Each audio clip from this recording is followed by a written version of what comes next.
Hey Foundr fam, welcome back to another episode of the Foundr Podcast. Now, today's episode is a very special one because it's our 500th episode of the Foundr Podcast. It's been almost 10 years since we published our first episode with the goal of hearing the stories, strategies, and lessons from some of the most successful founders in the world. And in that first episode, I actually interviewed Fabio Rosati, who's the founder of Elance Odes, which ended up becoming Upwork, on how to disrupt an industry. Since then, I've talked to hundreds of super successful founders, but the vision for the podcast remains the same. Have an open book conversation so you can not only learn how to build a business, but actually what it takes to be a successful founder. So today, to celebrate 500 episodes of the Foundr Podcast, I'm going to be talking to my favorite founders, you guys. I'm laying everything on the table for a special AMA Ask Me Anything from Foundr students, with a few surprise questions from the Foundr team sprinkled in. So whether you started listening or watching to the podcast today, or you've been with us since the beginning, this episode is for you. All right, let's jump in.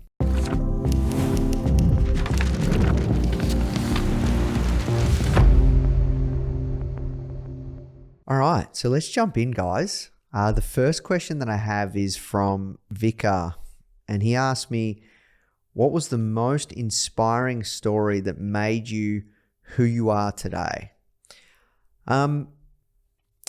It's really tough, to be honest with you, because I've interviewed so many people, right? And it's all this like massive blur that's just mixed up into like a ton of different stories.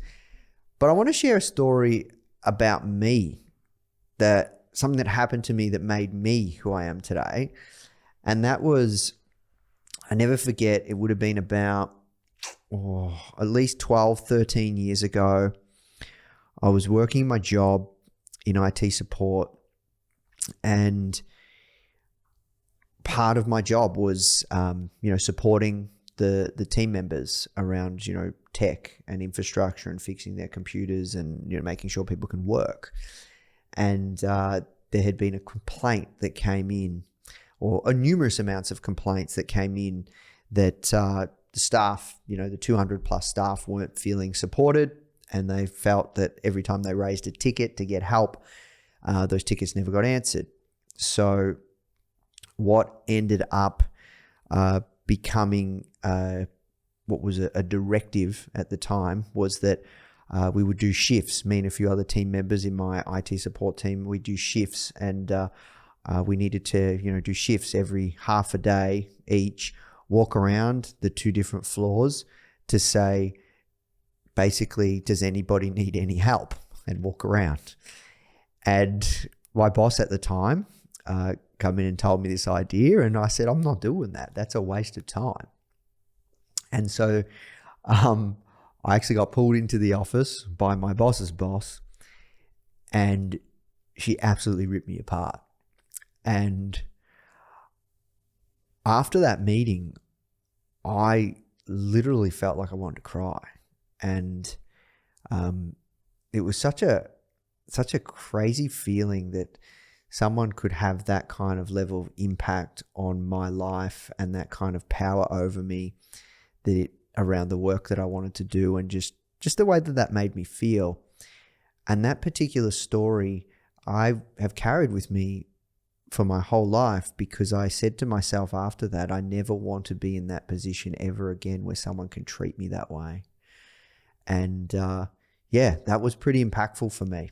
So that's something that just shaped me who I am today. And then I ended up starting Foundr and wanting to do my own thing and find work I was passionate about. And then here we are, like 13 years later. All right. So that's that one. Why did I start the Foundr Podcast? So that's actually a really cool story. So I started Foundr magazine, and it was just me wanting to find successful people and tell their stories and share them with the world. And it was a digital magazine at the time. It was in 2013. And I used to actually, because it was digital, I used to house those interviews. So you could actually read the story, but then you could listen to the interviews inside the magazine. And our ex-head of marketing at the time, but I met him on the phone, crazy story, hold on, the crazy story, Dave. He said to me, like, I was thinking of starting a podcast, but I wasn't sure if that would cannibalize the digital magazine. And he said to me, Nathan, let's make a bet. If anyone complains in the next 6 months, you can always pull it down, but just see what happens. And so I took the best interviews from the magazine after about a year of publishing it, and I launched this podcast. And I got my friend Merrin to help me. Like, he had like a tutorial on how to do it, and he talked me through it. And that's why I started the Foundr Podcast. I wanted another medium to share these incredible stories, because through the magazine, I was able to quickly build authority in the entrepreneurship space. And then I just could tell these incredible stories, and I could find these crazy founders that were really hard to reach, really hard to get in touch with, so time poor, but they would take some time to give back to our community and share these stories with you guys. And I just wanted to share them with the world. I just wanted them to get into the hands of as many people as possible and really help people. So that's why I started the Foundr Podcast, because I felt that there was an opportunity in the space where I could actually reach out and speak to some of the craziest founders behind brands that you might have heard of, or brands where you might have heard of the founder but not know the brand, or you knew the founder. And through our publishing medium, we were able to get in touch with some really hard to reach founders, and I wanted to share those incredible stories. I didn't want to keep them locked up in the magazine. And then the Foundr Podcast kind of started. And it's crazy. And it's crazy thinking back.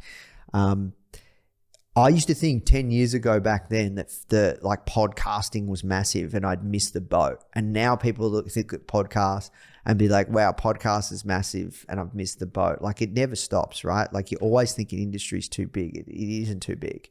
All right. So next question is, Matthew Seeley has asked, it seems like the word bootstrapped gets thrown around a lot in the world of entrepreneurs. Of those 500 founders you've interviewed, can you tell us about a few of them that truly started from zero and grew a successful business? Yeah, of course. I can tell you about tons.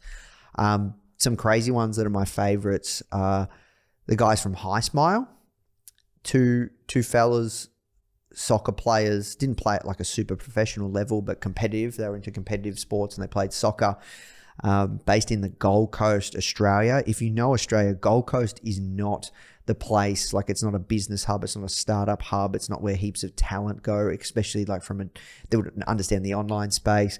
And these guys started from absolutely nothing, starting a teeth whitening business, selling the kits, but then it's turned into a whole oral care brand, and they've just truly innovated in the industry. Their products are crazy, their branding, their marketing, just the business is just incredible, and their hunger and their drive, and they're so young, and what they've been able to do is so impressive from where they've come from, and it's their first business. It's insane. That is a great example of how you can bootstrap a company and just keep reinvesting profit for growth and really kind of build something massive. Like that business, after I think about 7, 8, 9 years, is going to do $500 million in annual revenue. Like, that is insane how big they are with no experience. It being in the Gold Coast, Australia, like not a talent hub or place where anything much in the business world is happening. And to compete on a global scale to build the brand and the caliber of products that they're building is so impressive. So another example is Kendra Scott, who was a single mother selling jewelry door to door. Now, that business she ended up selling for over $1 billion, right? Like, insane. She started from absolutely nothing. And I think that's the crazy thing, right? There's plenty of founders that we interview on this podcast that they raise money, right? And they do exceptional things. And most of the time, you actually need to raise money because it might be a capital intensive business, or they want to go faster, or they want to, take the market. But you don't always have to. There's two sides of the coin, right? And I think both sides of the table work, both sides of the coin work. It really comes down to your preference, right? And it really comes down to the product or service, and it really comes down to the market opportunity and how competitive the market is. So if you look at brands like Uber, it probably made sense that they needed to raise a ton of money to take the market. But then if you look at a brand like HighSmile, they were able to sacrifice profit for growth and build out their own industry and become a market leader. So yeah, I hope that answers that question. So yeah, that's my take on bootstrapping versus non-bootstrapping, and is it thrown around a lot? Look, Foundr is a bootstrap business. Bootstrap businesses are near and dear to my heart. But at the same time, I've got a lot of respect for founders that raise a ton of money and grow a company and build a company super fast. And what they do with that capital is very, very impressive. The next question I've got is, what makes an incredible guest? So for me, I actually have it pretty easy. I've been a pretty lazy interviewer. I'm self-taught, self-trained. I have no experience in journalism, which you can probably see, and I just approach things from a natural curiosity. I was always told when I was a younger kid that I asked too many questions, and it's funny to think that here I am speaking with you guys, asking questions for you guys to help you guys, because like it's an incredible job. It's an absolute privilege to get to do what I do. So a lot of the times, what makes an incredible guest is somebody with just the depth of experience they have as a founder, their ability to push their comfort zone so much that inherently they have these incredible experiences to share and these wild and crazy stories. An incredible guest is a founder that is vulnerable, that can talk about interesting, fascinating stories, can really open up and share about the hard times and share about these lessons that they learn and the battle scars that they have to prove it. An incredible guest is somebody that's entertaining, that is really present, and they're here and they want to serve and they want to help you guys. They're not looking to sell anything. They just really want to help and give back from their journey, because they understand that entrepreneurship goes full circle, and that's really what the entrepreneurial circle is about. It's about paying it forward, and that's what Foundr is all about. That's why Foundr exists. We want to help you guys accelerate your growth and future through entrepreneurship, and we want to help you however we can, and we want to pay it forward. But in order for this business to run, we have to sell products and services, obviously, right? To keep paying it forward. And part of those products and services that we sell actually pay it forward too and really help you guys. So it's such a cool business that I get to be a part of, and the whole Foundr team gets to be a part of. So that's what makes an incredible guest. Somebody that's super vulnerable, someone that has great experiences to share. They tell incredible stories. They're open, they're honest, they're present. They just want to give back. They really care about our community, and for that reason, they're really bringing themselves wholly to the interview. And it's really easy. Like, I get to ask questions and I get to just be super curious and just delve in, and I just put myself in this position where I'm meeting them for the first time and we're having a beer together, and I'm just genuinely curious and I just want to learn. And that's what makes a great interview. What makes a difficult interview guest? I guess probably the exact opposite of what makes an incredible interview guest. Someone that's difficult is someone that gives short answers. They struggle to open up, so I have to really kind of push to get them to open up. They are not present. It's obvious they don't want to be there. They probably have got convinced by their PR team that they have on a PR agency that they have on retainer, or their PR team have pushed them to do this interview because it'll be good for the brand. A founder that is not open to sharing crazy stories, or basically the exact opposite of what makes an incredible guest.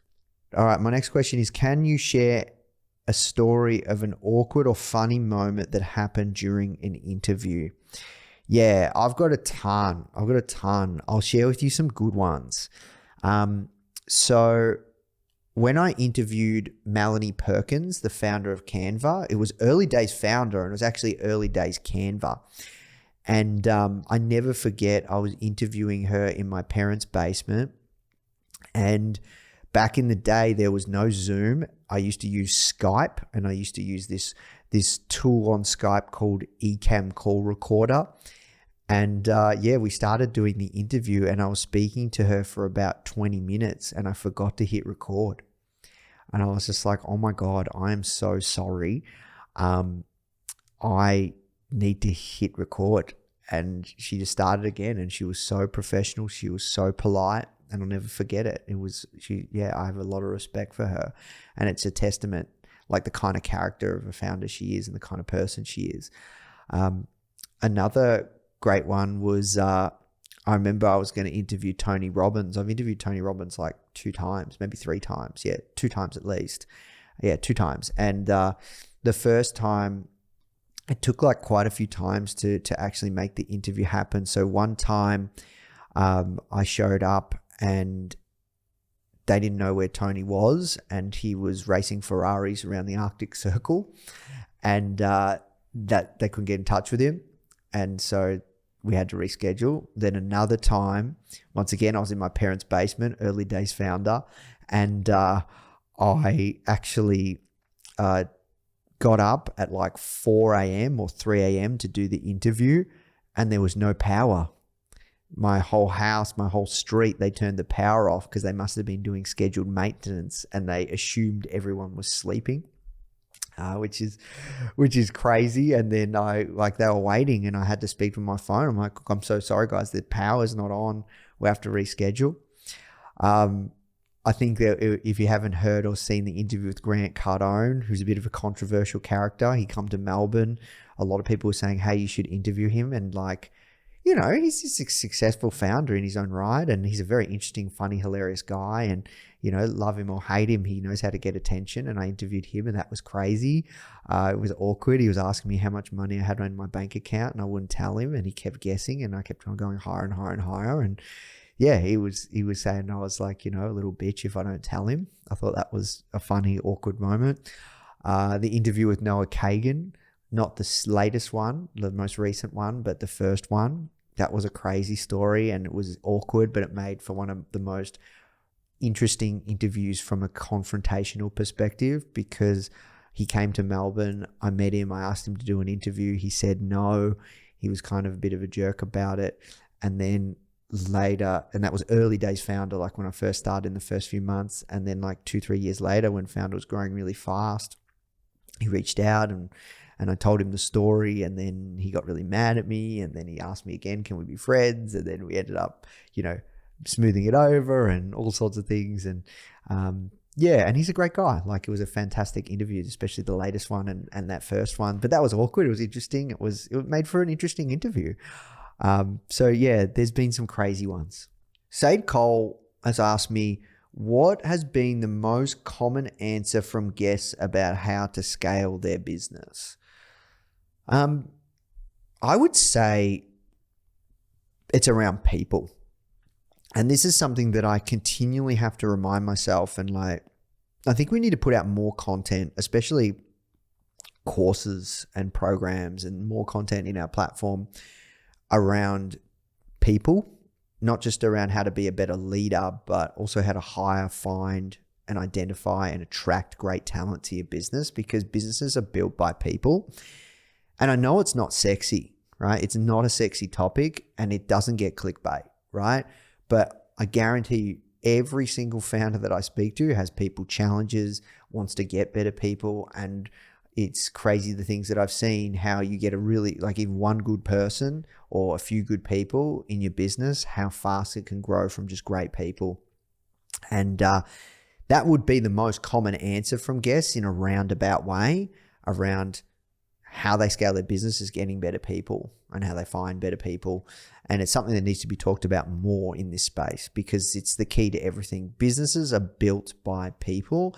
Yes, the founder is the leader. Yes, the speed in which a company grows is a direct correlation and reflection of the CEO or founder. But at the same time, that founder has to have great people around him. And every single business, every successful founder that I've interviewed that has a massive business, they've been able to get incredible people to help them build that business. What's an interview that stayed with me afterwards? Look, there's been a ton. I'd say one that has stayed with me afterwards was Scooter Braun's interview. If anybody asked me what's been my favorite interview, that one probably the most, or that's one that I often come back to. I'd say because he was just so vulnerable and so open and so honest, and I just didn't expect it. And it was just so raw and so honest, and it was just such a fascinating interview. Yeah, that's one that stayed with me afterwards and still does. What are some takeaways from interviews that have changed the way you run Foundr as a business? Oh, there are tons, but you guys might find this interesting. It's really hard because I'm the CEO, and then for maybe 2 hours a week or 1 hour a week, I'm the host of this podcast. So I've got so many other things going on running the business that I actually need to spend more time, to be honest. When I do have these takeaways, writing them down, going away and implementing them. I'm having more success when I actually read books from some of these founders and then going away and implementing them. So as an example, a recent example is we interviewed Dan Martell. That was a fantastic interview. The team loved it. It was one of the best that we did last year. So when I was away, I went and read his book, Buy Back Your Time. And then I've actually started to implement a ton of things for me as a founder, how I operate, how I lead as a founder. There's little things. Like I remember when I interviewed Rod Drury, who's the founder of Xero, one of the things that he said to me that always stuck with me, that changed the way I ran Foundr for good, bad, or otherwise, is he talked about speed. He talked about how impatient he is and how he was always kind of just beating the drum, how he can get things done faster. And I know that, like, I do that to the Foundr team, and I know that it's uncomfortable. I know it's frustrating to people that I want things done yesterday, but I just can't rest. And I just kind of have to always try and push and try and get things done faster, and speed is everything when it comes to building a business. So yeah, those are a few. Sally Chen asks, why has the From Zero to Foundr podcast not been updated since 2022? I really enjoyed listening to other founders' stories. Thanks. That's a really great question, Sally. So look, the From Zero to Foundr podcast was a series that we did with Molly, who was our community manager at the time. And we finished that series. And we're looking at bringing it back. We're looking at doing another series in the future, really telling the stories of our successful students. And it's something that we will bring back. We're constantly interviewing students and speaking to them, hearing their stories. So it's something that we will bring back, but it was a series. It wasn't going to be a continuous show. It was a series where we wanted to interview, over 30, 40, 50 students that had had success following our programs. If you haven't, make sure you check that out. It's truly inspirational. It's just the power of, hearing people in your shoes right now, probably not the usual Foundr podcast kind of guest that's probably, miles and miles and miles away from where you want to be. And it's so aspirational, so unattainable from where you might be, that the Zero to Foundr podcast was a bit of a spin, interviewing founders in our community in the early stages of their business, really talking about the raw stuff, and maybe only a couple of years ahead of where you are, or maybe where you are right now. That was a really cool series that I'm super proud of, and we look to bring something like that back. But it's a true testament to the Foundr Plus curriculum, the Foundr Plus membership. Make sure you go sign up. Make sure you check that out. Make sure you listen to From Zero to Foundr, because if you're listening and you want to accelerate your growth and future through entrepreneurship, this is another way that we can help you, not just through this podcast and not just through these interviews. Have I always been comfortable speaking, being on camera? If not, how have you learned to be comfortable? That's so crazy, because I remember, I never forget one of the first times I had to be in front of the camera. We were shooting some content from one of our first ever courses, Instagram domination. And it was just like a program on me teaching how I grew our Instagram following. And I remember being so nervous using a teleprompter. I was absolutely hopeless. I recorded that video, in a studio, and it was so bad. So to answer the question, yes, I have not always been comfortable behind a camera. And the way that I learned to be comfortable was just practice and repetition and just having to do it.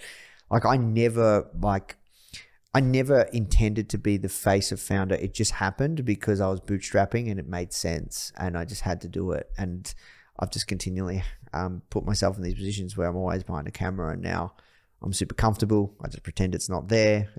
I can just imagine like I'm speaking to you right now. What does a day in your life look like, and how do you fit podcast interviews in, and how do you manage your time? All right, so a day in the life for Nathan Chan, I live by my calendar. I'm pretty hardcore calendar. Anyone that works with me or my close friends or family know that if it's not in the calendar, it's not happening. So I'm big on health and fitness these days. So I go to the gym Monday, Tuesday, Wednesday, Thursday morning, Wednesday afternoon usually. That's one of my staple things that I do. And I usually start the gym at 8 a.m. and do my PT session. I always meditate before I go to bed, and then also when I wake up. That's very, very important to me. Then from there, I'm always having my porridge, usually when I'm driving. And then I've always got my meals pre-prepared, and then I have my vitamins and my green juice. I'm always trying to optimize time. I try and get 10,000 steps a day. If I can, I'm doing walking meetings. And I try and structure my week around where I do a lot of meetings Monday, Tuesday, Wednesday, and then Thursday and Friday, it's more around kind of me getting stuff done, me approving, thinking, working through different things within the business. Friday mornings is usually when I'm always shooting. So it's actually a Friday morning now where I'm shooting this podcast. And in the evenings I'm either doing work, I'm either seeing friends or family, or I'm reading or spending time by myself. And on weekends, I do a little bit of work. Try to keep the weekends pretty, doing fun stuff, seeing friends, seeing family. I try and keep it pretty balanced if I can, but not always. But that's what a day in the life looks like. A lot of meetings, one-on-ones, working with the team, working on time thinking. I think thinking is underrated. If I can, I always spend a good couple of hours thinking about things. Now more than ever, I'm changing up how I structure things. I'm constantly revisiting my personal goals and the goals for Foundr and where we're trying to go. I think that's really, really important. In the past, I might have set goals, but I didn't revisit them as much as I am now. And I think that's really, really important. Just constantly making that a center of focus, just recentering me. My day-to-day is pretty jam-packed, right? I try and maximize the time that I have. But when I'm not working, I really try and have downtime with friends and family. All right, so Anne Reyes asks, what would you say is the most common pitfall of someone who's an absolute beginner starting a business specifically in e-commerce? I think from my experience, and I've seen thousands, tens of thousands of founders, maybe hundreds of thousands, probably not hundreds, tens of thousands, over these past quite a few years. I would say the most common pitfall is people fall in love with the idea and not the problem that they're solving for the customer.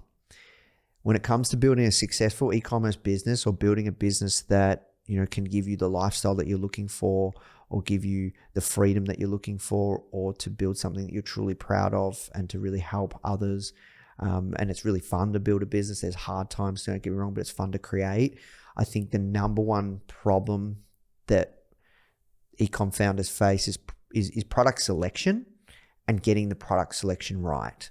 I've seen really successful founders come out of nowhere very, very fast because they spent the time on product selection and getting it right. The product is what makes or breaks your e-commerce business. And if you don't get it right, if you can't speak to the customer, you can't speak to the problem, and it's not solving a deep problem, and it's not a painkiller solution, which I talk about this idea of vitamins versus painkillers. And I didn't come up with this. I learned about it from Andrew Chen. Basically, you really want to create like a painkiller problem, like you really want a Panadol, a panacea to really help solve that problem with your e-commerce product. So getting your product right, getting that selection of the product that you choose to invest your time, money, energy, and effort into is so key. It is so critical. All right, Paris Stringfellow asks, how much capital should a typical e-commerce brand plan on using in the first year? And what would the timing of these capital injections look like? All right, so I could throw out a number, right? But I'm going to talk to experience. So when I started Healthish with my partner, Emily, it cost $3,000 for the domain name. We didn't have to spend that. We could have spent $20 on the domain name, but I wanted a solid domain name, so you can count that out. But to get, it was around 3,000 units. That was the MOQ, and it was about $2 a unit. So that would have been around $6,000. That was the MOQ, bang, done. And then there was a little bit of stuff on the branding side, and then the website was built, and then we used Instagram to grow it. So it cost us around $7,000, $8,000 in total to do the MOQ, to get the website using Shopify up and running, and then all the marketing was done by us. So yeah, I'd say and then we just sacrificed profit for growth, right? We got sales, and then the customer paid for shipping and handling, and then we went out and obviously, went to the post office and sent out the products. So, and we use Instagram as that organic channel. So long story short, it cost about $8,000 in stock, and then we spent that extra $2,000-3,000 for the domain name, so it cost about $10,000. It could have cost between $5,000, $6,000, $7,000. So that's what it looked like, and that was kind of the timing. I hope that answers the question. And then the brand took off and became, 7-figure e-commerce store off, the rest is history. All right. So next question. Vivian Teresa has asked, what is the future of Foundr, and how do you plan on revolutionizing the coaching space, online courses, and overall e-commerce community? I love this question. So what does the future of Foundr look like? I can tell you what we're working on and the vision. So for us, we're going all in on Foundr Plus. It's our all access membership platform. We're producing a lot of content for you guys, online workshops, online programs, and courses. We're really moving out all of our platform over to a really incredible community software called Circle, and we're doing a lot to really work on that product to make it truly revolutionary. So the future of Foundr is really, we want to build the most comprehensive online learning platform to help you start or grow your e-commerce business. And we really want to be able to help support you however we can. And we want to really focus on the product. We're working on checklists. We're working on looking at a founder's journey and going, okay, if you want to build $1 million business, how can we help you? And what are all the things that you need to learn? So what will happen soon is when you actually sign up to Foundr Plus, you'll be asked a series of questions, and we'll have all the content that you need, which is called your success path or roadmap. And we'll be able to work out where you are on that success path, all the way from starting your e-commerce business to building a $1 million a year e-commerce store. And depending on those questions that you answer, we will give you a custom tailored learning journey that will give you the courses, the checklists, the workshops, and the content you need to consume of where you're at. Like, you might just be at the starting stages where you need to come up with your idea, or maybe you've already got your idea, but you need to work out how to drive more traffic to your store. Then you'll be served different courses and recommended different courses and programs and workshops to go through, and then you'll be orientated through the community as well. So that's where that is all going. And within the coaching space, we're continually upgrading and working on our coaching program. It is truly incredible. And we're just getting more and more super successful coaches to give back and coach and mentor our students. We're working on more workshops, more content to really help you guys succeed. And we're also looking at what sort of tools, checklists, and things that we can basically give to you guys to make your journey easier. How can we really help accelerate your growth and future? So that's what the future of Foundr looks like. We're really, really focused on just doubling down on that product, making that product a market leader in the space to make sure that we can help serve you guys. And then over time, we won't just service e-commerce founders. I see a world where we can help founders in, from a coaching and Foundr Plus perspective, in the services space, in the courses space, in the education space, in the software space, in the agency space, so in the marketing space, and all sorts of ways. So yeah, there's a lot happening. And we really want to just continue to create incredible content to help serve you guys and keep delivering on Foundr Plus and really making that program like that membership next level. That's the go-to. That's where we're here to help you.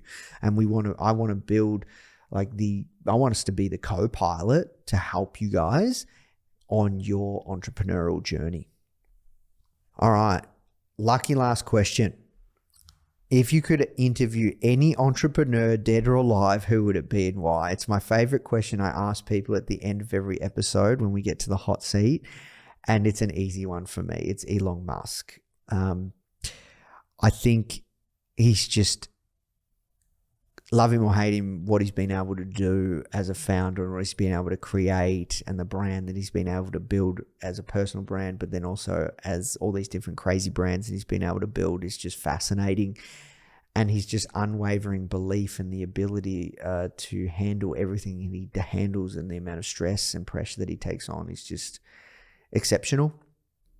And I can't wait to the day that we interview him one day. It'll come. It'll come, guys. I never give up. It will come. We just need to keep building this brand. You guys need to just keep being a part of this community, help us build this brand, and it'll come. And it's going to be crazy when it does. All right, that's a wrap for our 500th episode. Thank you so much for listening and watching all of these years.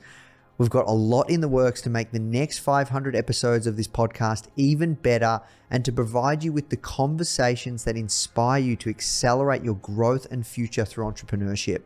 Thanks again, and I'll talk to you on episode 501. All right, so if you love this episode, make sure to check out my interview with Alex Hormozi on how he scales companies from zero straight to $2 million a month in less than a year. People were like, how have you achieved what you achieved? But like, there's 5 years of my life that disappeared. In fact, I lost all the money, which I talk about in the book. I had all the gyms, I did the turnarounds, and then I had $0 5 years later because of mistakes that I made. But the things that I was gaining was not the money, it was the skills, it was the character traits, and the beliefs.